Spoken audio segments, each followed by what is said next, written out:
Hi friends, ఈరోజు సంగీ టెంపుల్కి వెళ్దాం అనుకుంటే గూగుల్ మ్యాప్లో ఎంత డిస్టెన్స్ ఉందో చూశాను. 65 వరకు చూపించింది. సో నా దగ్గర బైక్ లేదు, బస్సులో వెళ్దామని ఎల్బీ నగర్ నుంచి దగ్గరని తెలిసి ఎంత ఉందో చూసా.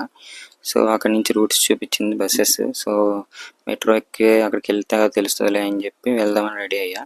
దగ్గరలో రాయదుర్గ్ మెట్రో ఉంటే అక్కడికి వెళ్ళాను. కౌంటర్ దగ్గరికి వెళ్ళి టికెట్ తీసుకున్నా.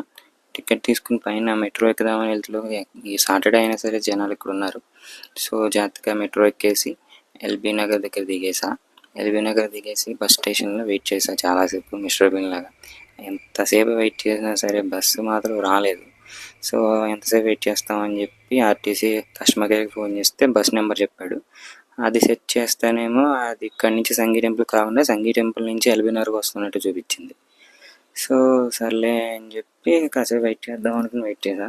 అన్ని బస్సెస్ వచ్చినాయి కానీ నా బస్సు మాత్రం రాలేదు. సర్లే ఏదో టెంపుల్కి వెళ్దాం అనుకున్నాం కదా అని చెప్పి పెద్దమ్మ తల్లి టెంపుల్కి వెళ్ళాను. పెద్దమ్మ టెంపుల్కి కూడా నేను ఎప్పుడు వెళ్ళలేదు. సో పెద్దమ్మ టెంపుల్కి వచ్చాను. ఇక్కడికి వచ్చి చూస్తే అంతా బాగానే ఉంది, జనం కూడా బాగానే వస్తున్నారు. సో లోపలికి వెళ్ళి ప్రదక్షిణం చేసి దర్శనం చేసుకోవడానికి వెళ్ళాను. దర్శనం చేసుకోవడానికి అయిపోయాక మొత్తం ఆర్కిటెక్చర్ అంతా చూసా, లైటింగ్స్తో బాగుంది.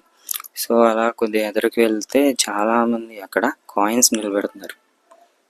ఇదంతా కాయిన్స్ నిలబెడుతున్నారు. సో ఇక్కడ నమ్మకం అంట, కాయిన్ నిలబెడితే మనం అనుకున్నది జరుగుద్దని. సో నేను కూడా చాలాసేపు ట్రై చేశాను, చాలా అస్సలు అవ్వలా. అయినా సరే ట్రై చేస్తూ ఉన్నా డిఫరెంట్ కాయిన్స్తో.